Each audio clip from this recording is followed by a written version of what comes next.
Communiqué numéro 036.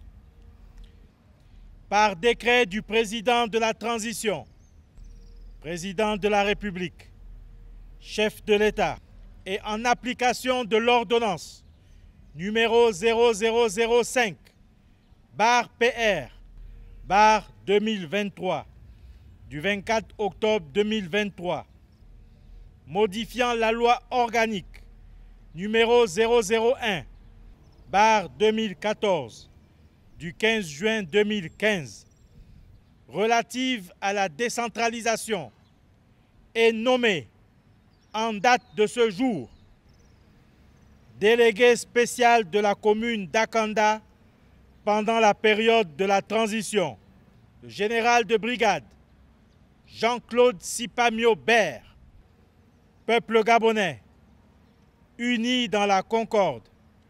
C'est enfin notre essor vers la félicité, honneur et fidélité à la patrie. Je vous remercie.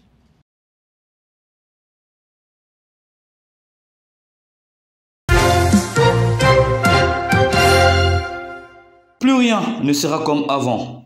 C'est ce que l'on peut retenir de la sortie officielle du réseau actif des Normaliens du Gabon. Rang à la Chambre de commerce de Libreville ce week-end. Par Normaliens, il faut entendre tous les enseignants sortis des écoles normales du Gabon. Bien, les Normaliens, ce sont les enseignants qui ont été formés dans les écoles normales.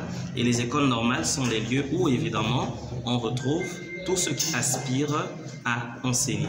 Donc, nous avons l'école normale des instituteurs, l'école normale supérieure pour ce qui est de l'enseignement général, et nous avons l'école normale supérieure pour l'enseignement technique et professionnel. Cette association vise à redorer l'image de l'enseignant qui était connu en général pour revendiquer, chose qui n'était pas mauvaise, mais il y a mieux encore, tel que le renforcement des capacités ou soigner son apparence intérieure et extérieure.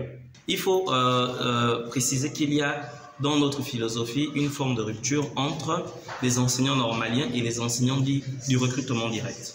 D'accord? Dans la normalie, donc la normalie c'est le concept mis en place par les normaliens, du fait que nous sortons tous des écoles normales. Alors dans la normalie, il est question de nous rattacher autour de ce qu'on appelle les principes psychopédagogiques qui font de nous des enseignants accrédités par l'État. Et donc ces principes psychopédagogiques nous permettent d'avoir un certain prestige dans le statut professionnel et dans le statut social. Sinon, comment expliquer l'accoutrement de celui qui est censé être un modèle reste parfois à désirer, se retrouvant à s'enivrer d'alcool avec des apprenants ou parfois venant ivres dispenser des enseignements? Oui, ça, c'est à changer.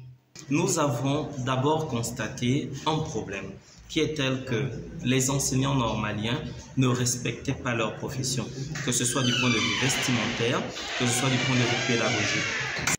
Désormais, l'enseignant devra être digne d'envie, respectable, un véritable modèle pour la société dont il en est le bâtisseur, être respectueux. Bref, cet enseignant doit être capable de restaurer les valeurs sociales en commençant par lui-même. Il est question de contribuer, n'est-ce pas, à l'essor national en ce qui concerne l'éducation. Il ne reste plus qu'à souhaiter un bon vent à cette nouvelle classe d'enseignants.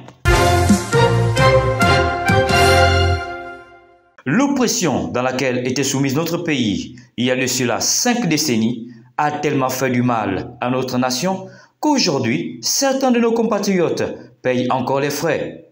Tel est le cas de Keliondo et ses frères d'armes. Heureusement, le 30 août de l'année en cours, le maître des temps et des circonstances a songé à nous sortir de cet enfer qui n'avait que trop duré.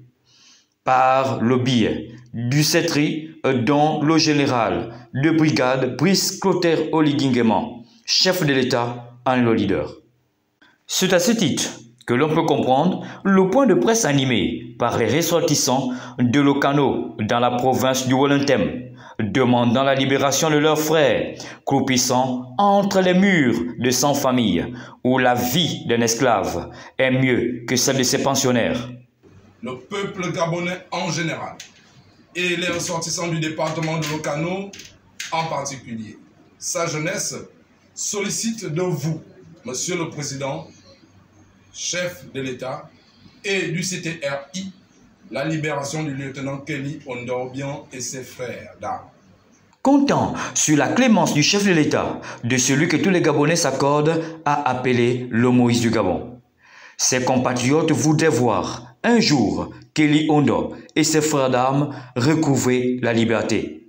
Monsieur le Président de la République, chef de l'État, président de la transition, notre point de presse n'a pas vocation à susciter une quelconque revendication et n'est encore moins une invite à un quelconque soulèvement.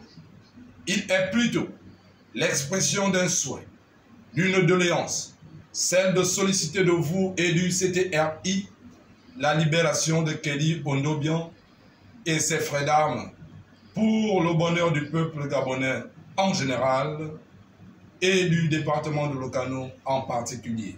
Je vous remercie. Loin d'eux, la volonté d'un appel à la rébellion ou à toute velléité partisane. Mais ils voudraient compter sur la bonne volonté du chef de l'État de voir tous les Gabonais heureux, unis et libres, comme déclaré lors de sa prestation de serment le 4 septembre dernier. Un cœur disposé à faire du bien et voir le grand nombre être sauvés des affres du mal. Voilà ce qui ressort de l'interview réalisée avec le président de la CPCAG après son investiture. Pour lui, la confiance qui lui a été accordée cette seconde fois est l'occasion de faire encore mieux qu'au premier mandat. La CPCAG, nous avons 4 ou 5 piliers sur lesquels nous nous basons pour avancer. Le premier pilier, il est social.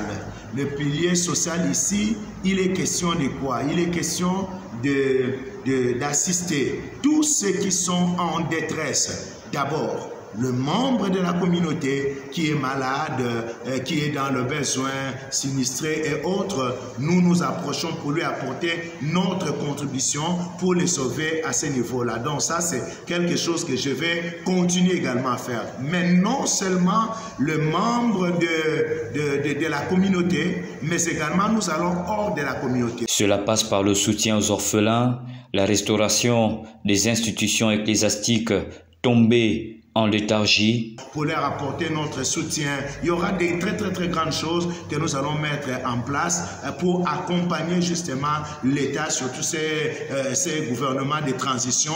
Nous voulons l'accompagner dans ce qu'il a comme vision de relever encore la nation au niveau international dans certaines institutions qui étaient ensommeillées. Surtout, sur le plan spirituel, il sera question de former les ministres de Dieu à travers des séminaires de formation. Bref, beaucoup de bonnes choses pour le corps de Christ. Alors nous avons un pilier qui est purement spirituel. Là, nous voyons les domaines de la spiritualité. Ici, nous avons les pastorales, sinon les conférences que nous allons organiser. Nous allons continuer, j'allais dire, à organiser. Nos conférences vont être des moments de formation.